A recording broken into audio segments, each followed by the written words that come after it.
Setelah itu kita beristighfar 25 kali. 25 kali itu dalam hitungan spiritual, 2 tambah 5 sebenarnya 7. 7 itu titik latoif. Setiap satu titik latoif memiliki 10 bilik. Nah, 10 kali 7 sama dengan 70 kali. Makanya Kanjeng Nabi bersabda, aku setiap hari itu beristighfar pada Allah, bertobat pada Allah 70 kali. Karena apa? Satu titik latoif memiliki 10 bilik. Satu titik latoif memiliki 10 bilik. Kalau 7 titik latoif itu berarti ada 70 bilik. Ketika kita istighfar astagfirullah, astagfirullah, itu semua bersih. Karena contoh misalnya kenapa kok kendaraan kita, motor atau mobil kita kok setiap bulan kita serviskan supaya semua gearbox atau apanya itu dia bisa bekerja dengan maksimal. Sehingga kendaraan itu bisa kita pakai untuk melakukan suatu aktivitas perjalanan lebih cepat. Nah, latoif itu juga sama.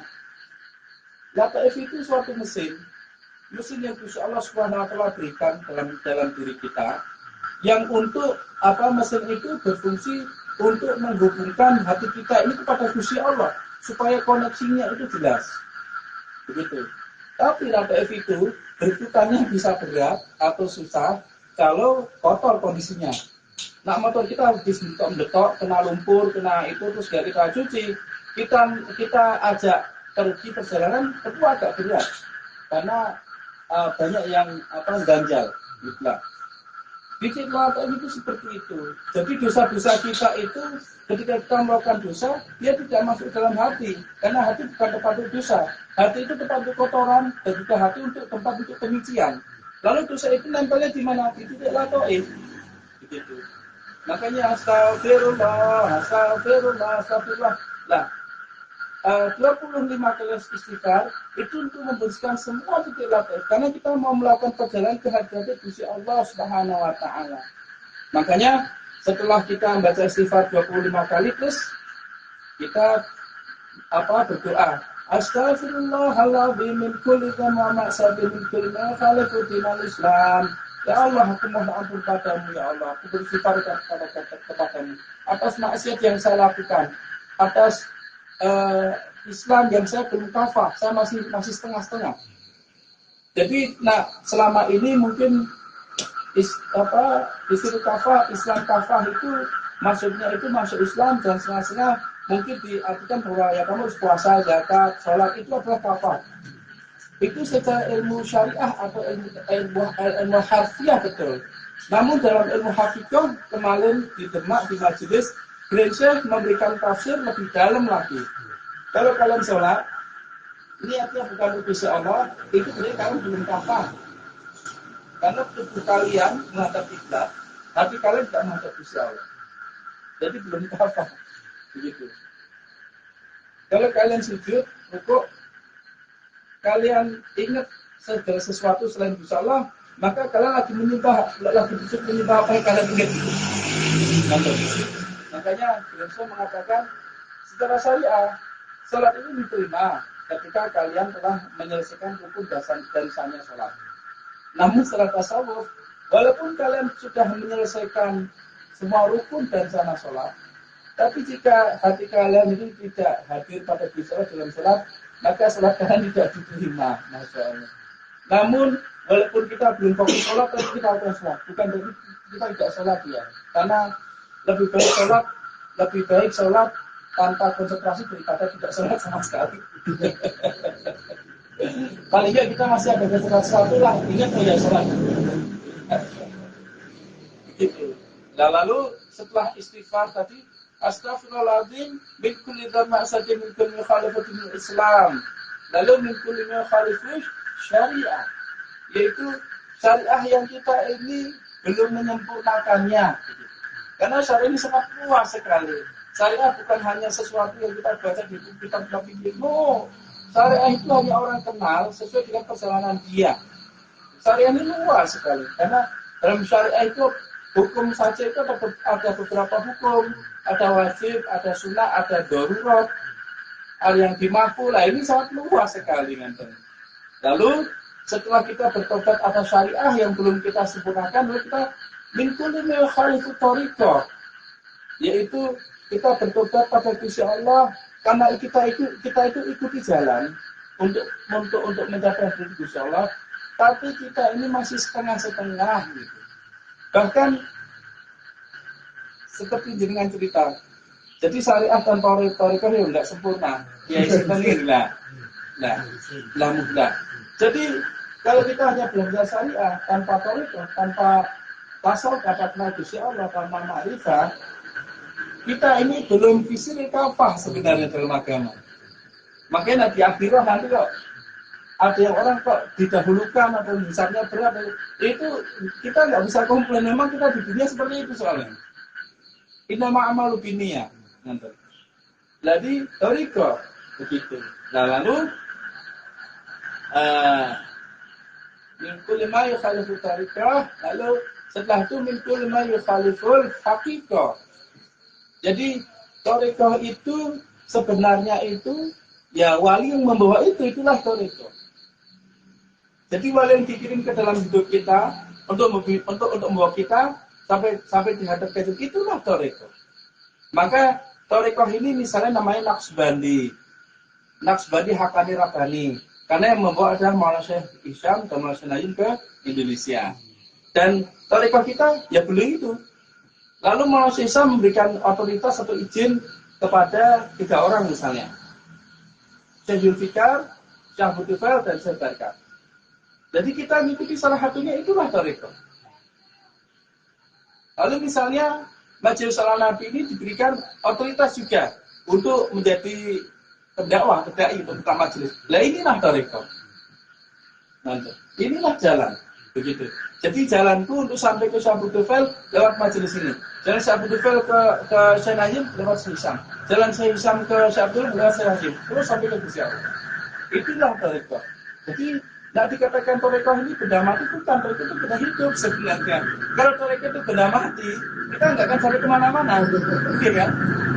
Gitu. Kita naik lift, naik skala tol. Yang bergerak tubuh kita apa liftnya? Skala tol. Itu yang bergerak kan? Kita hanya masuk 1 langkah, biarkan dia akan membawa kita ke tempat tujuan. Kan begitu nih. Nah, makanya min kulli ma yukhalifu tariqah. Setelah min kulli ma yukhalifu tariqah, lalu min kulli ma yukhalifu haqiqah. Torikoh itu seperti suatu kapal besar. Hakikoh itu seperti pelabuhan, di mana kita akan menuju, yaitu apa? Ilmu-ilmu yang hakiki, ilmu-ilmu yang hak, ilmu-ilmu hakikati reality, ilmu-ilmu yang datang dari hadirat Kanjeng Nabi, ilmu-ilmu yang berasal dari sisi Gusti Allah. Hakiki, makanya min kulli ma yukhaliful haqiqah. Setelah torikoh, hakikah.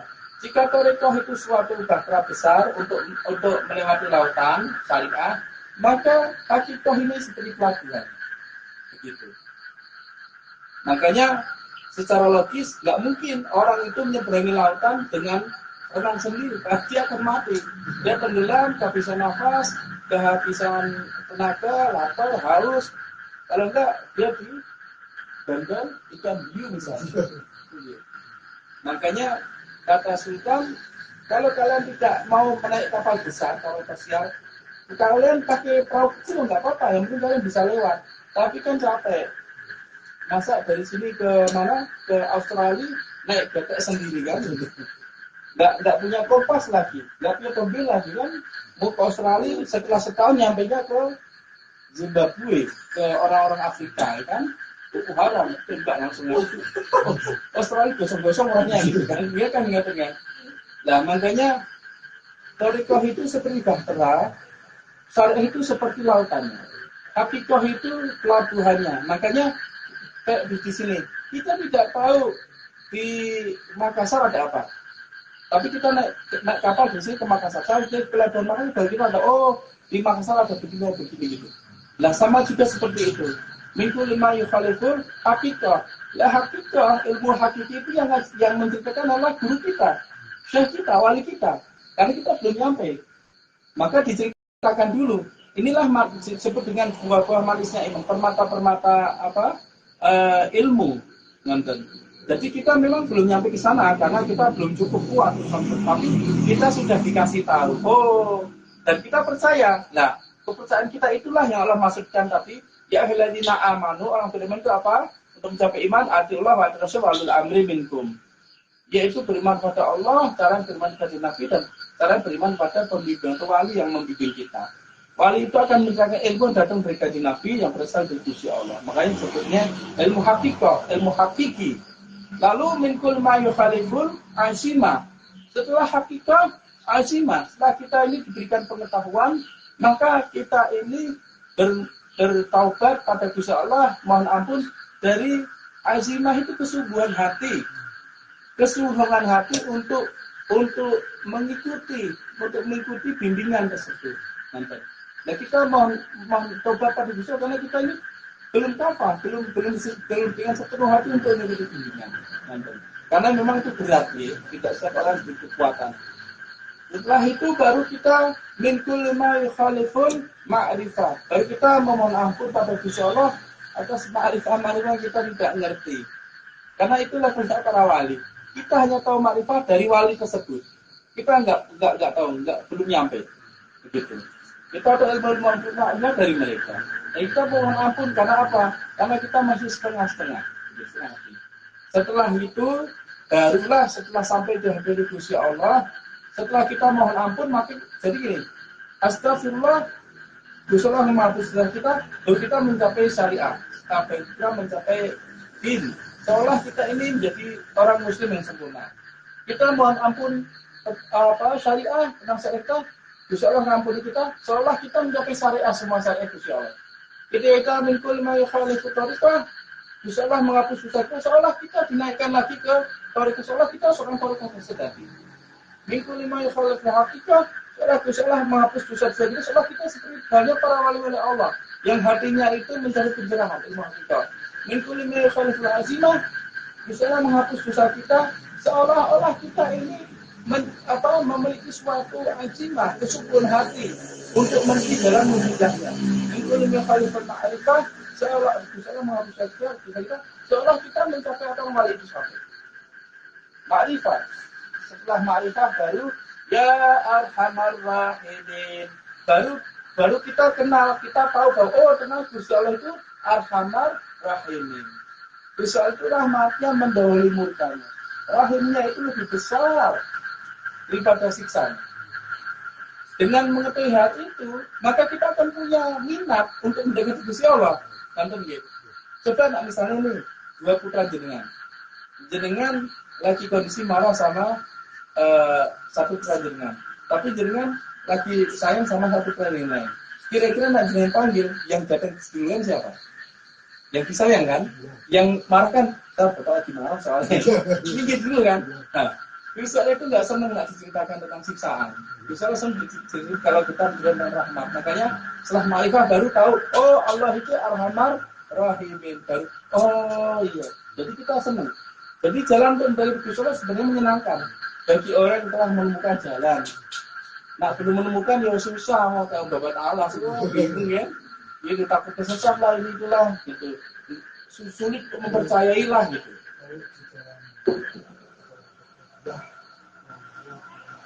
Oh iya kan? Gini kesami kan? Makanya setelah mikul khalifun ma'rifah ya arhamar rahimin. Setelah itu baru kita itu meraih Gusti Allah. Kita mengatakan Allahumma ya musabbibal asbab, ya mufatihal abwab, ya mukhalibal qulub wal absar, ya dalilal mutahayyin, terus ya Allah. Ya Allah, Engkau adalah sebab dari segala sebab. Engkau adalah yang membolak-balikan hati dan penglihatan kami. Begitu. Jadi kami ini tertipu oleh pikiran kami. Jadi kita mohon ampun dari semua prasangka buruk kita itu kepada Gusti Allah. Gusti Allah ada di balik semua peristiwa. Nah, setelah ya mufatil abad, ya mukhalibal qulub, ya absar, ya mutahayyirin, ya qiyasam mustaqim, ya hanya penyadan. Wa fa'lam billahi yang setelah selesai apa yang kita sebutkan Rabdatus Syarifah. Nah, ini adalah kunci Rabdatus Syarifah. Ini mbah-mbah kita, ulama-ulama sepuh kita, kiai-kiai soleh zaman dulu kita, wali-wali kita, ini yang dari dulu itu Rabitoh ini. hubungan hati dengan Kanjeng Nabi ini yang dicari. Karena kalau kita punya hubungan hati kita dengan Kanjeng Nabi, ilmu itu tidak akan putus. Kita itu akan menjadi hidup abadi sebagaimana Kanjeng Nabi hidup abadi di sisi Gusti Allah Subhanahu wa taala. Makanya setelah kita membersihkan diri dari semua tadi, lalu apa yang kita sebutkan Rabbul Syarifah. Kita melakukan hati kita itu syarifah yang dengan kesucian dan kemuliaan. Untuk sampai dengan hati Kanjeng Nabi. Makanya pas Rabbul Syarifah, Rabbul Syarifah. Terus kita diam. Terus biasanya pemimpin majelis atau pemimpin zikir itu akan menautkan, karena ada dua jenis pemimpin zikir. Ada pemimpin zikir hanya diberi izin untuk pemimpin zikir, ada pemimpin zikir yang diberikan izin untuk mengajarkan ilmu juga dari zikir tersebut. Makanya ketika kita mengatakan Rabbul Syarifah, sebenarnya adabnya itu kita tidak langsung menautkan ke Maulana Nazim. Kita tidak melakukan ke Syaikhul, kita tidak melakukan langsung ke Syahbudul, tapi kita menawarkan hati kita ke pemimpin zikir yang paling dekat dengan kita. Karena itu paling mudah. Makanya kan pemimpin zikir itu biasanya begini. Ketika Rabbul Syarifah, tautkanlah hati kita atau kita menawarkan hati kita kepada Allah dan Rasulullah. Karena itu puncak tujuan kita. Lalu melalui bimbingan Maulana Nazim. Lalu melalui bimbingan Maulana Isa, lalu melalui bimbingan Syekh Sa'ad juga. Begitu. Nah, bagi kita ini yang paling real. Kalau kita tidak pernah bertemu dengan Syekh Budufail, tidak pernah belajar kepada beliau, tidak pernah bertawajuh atau baca surat, kan kita nggak tahu siapa itu kan, yang mana orang nggak tahu. Makanya real paling dekat adalah langsung kita melakukan hati kita kepada siapapun yang memimpin majelis khatamul khawajakan di tempat tersebut. Itu paling mudah. Nah, setelah itu maka Historia Sayyidi Madad, ya Imam Rabbani Madad, ya Rabb. Kita membuka pintu Itrobitoh itu, setelah masuk, baru kita melakukan perjalanan ke langit. Pertama, setelah itu apa? Baca apa? Fatihah 7 kali, 100 kali. Setelah itu kita membaca Fatihah 7 kali. Karena langit itu memiliki 7 pintu, 7 lapis. Fatihah pakai Fatih kan, pembuka kan. Fatihah pertama itu untuk buka pintu langit pertama. Fatihah kedua untuk buka pintu langit kedua. Dan sampai ke 7. Setelah Fatihah 7 kali itu tadi kita salawatan. Allahumma shalli ala Muhammad. Kenapa demikian? Karena yang bisa membawa kita sampai dari langit ke 7 sampai ke hati Gusti Allah Kanjeng Nabi. Maka kita bersolawat supaya Kanjeng Nabi senang bahwa kita. Dan Gusti Allah berkenan. Nah, Kanjeng Nabi waktu malam Isra Mi'raj, ketika sampai di langit ke-7, Kanjeng Nabi itu hanya mendengar di langit ke-7 suaranya itu alam nasrah. Gitu. Maka hati Kanjeng Nabi melebar, membesar dan Kanjeng Nabi naik ke langit. Dan apa? Ke hadirat Rasulullah Sidratul Muntaha. Dan makanya tadi salawat 10 kali. Allahumma shalli ala Muhammad wa ala ali Muhammad wa sallim. Setelah salawat 10 kali, terus alam nasrah. Karena ketika sudah sampai di langit ke-7, di langit ke-7 itu yang terdengar itu alam nasrah suaranya. Alam nasrah kafat rakabana karidran alladhi yaqamara qurfana la karidran fa inna ma'al yusran illa ma'al yusra fa idza farqa fasama ila rabbika wa Allahu akbar. Makanya zikir khatamul khawajakan ini paling berat itu ya di fase ini 7 kali ini. Setelah lewat ini kesananya ringan. Karena naik kondisinya ngandeng nggih. Setelah sampai di hari ke-7 kita selawat, selalu Kanjeng Nabi bahwa kita ke hadirat Gusti Allah. Makanya setelah alam nasrah baca apa tadi? Kulhu. Karena itu yang Kanjeng Nabi baca saat sampai di hadirat Gusti Allah di malam Isra wal Mi'raj. Ketika sampai di hadirat Gusti Allah, kita ikuti Kanjeng Nabi. Apa yang Kanjeng Nabi ucapkan? Yaitu apa? Qul huwallahu ahad, Allahus samad, lam yalid wa lam yulad wa lam yakul lahu kufuwan. Bahkan di sana tidak ada surga, di sana tidak ada neraka. Tidak ada bangunan, tidak ada apapun di sana. Yang ada hanya Allah Subhanahu wa taala. Qul huwallahu ahad. Oh, ternyata Allah itu dia. Tidak bisa kita jabarkan, teman-teman.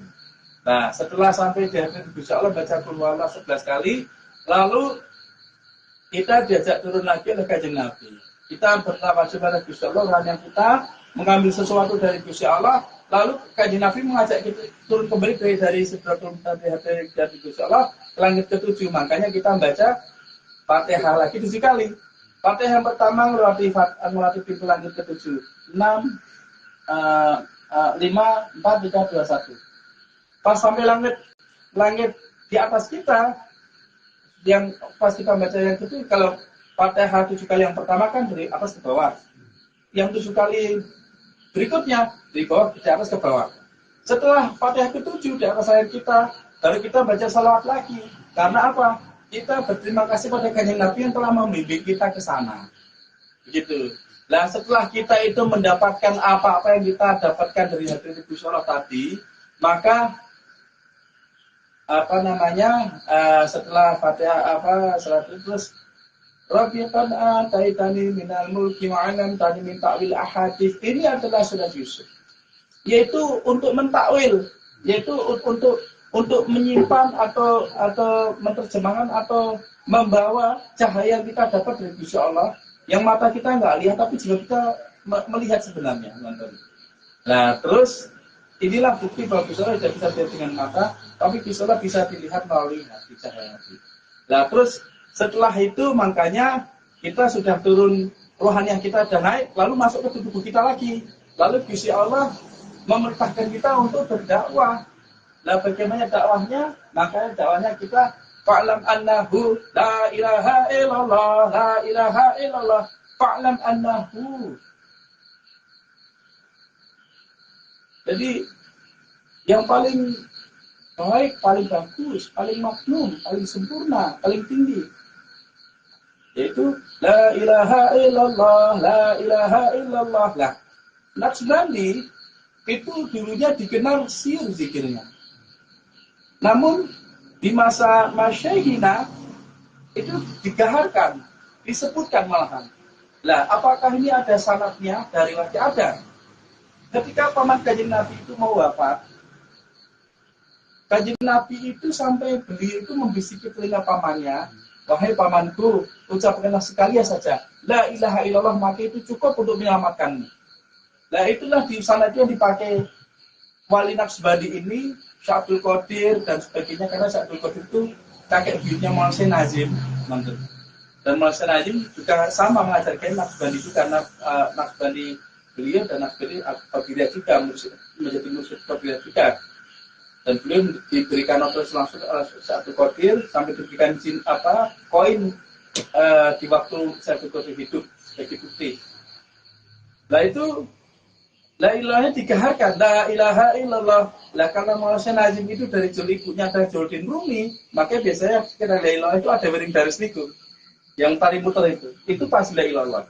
Lah, itu la ilaha illallah itulah dakwah kita, yaitu kita la ilah kita gaharkan. Siapa tahu orang lewat atau orang sekitar kita, dia mungkin belum, tapi pas dia dengar, oh ada zikir la ilaha illallah, bagaimana Kanjeng Nabi membisiki paman beliau. Dan la ilaha illallah itu cahaya sampai masuk ke lubang-lubang semut terkecil yang ada di bumi ini. Terus la ilaha illallah, malaikat-malaikatnya keluar dari mulut kita sampai ke langit. La ilaha illallah, inilah dakwah kita, dakwah secara hakikat. Bagaimana Kanjeng Nabi mendakwai paman beliau untuk mengucapkan la ilaha illallah. La ilaha illallah. Jadi la ilallah satu kali sampai ke 100 kali. Jadi la ilallah pertama dia mencapai satu atribut zikir namanya terus sampai ke 100 yang unknown, kata Indonesia barusan yang tidak diketahui. Ada Kanjeng Nabi yang mengetahui. Yang itu nanti Kanjeng Nabi pakai untuk menyelamatkan umat di Yaumul Hisab. Dan setelah la ilaha illallah, la ilallah, terus setelah itu 100 kali baru kita berterima kasih pada Kanjeng Nabi dengan mengatakan la ilaha illallah Muhammadur Rasulullah. Ketika imam mengatakan la ilaha illallah Muhammadur Rasulullah, lalu kita makmum jawabnya apa? Alaihi sholatullah. Nah, terus imamnya mengucapkan lagi, ini adab. Jadi tidak mendahului, tidak menyamai atau lompat-lompat, enggak, tapi kayak kita sholat, kita ngikuti gitu. Makanya kalau kita dengar Maulana Syekh Hisham Fathul Fajakan, itu ritmenya itu teratur.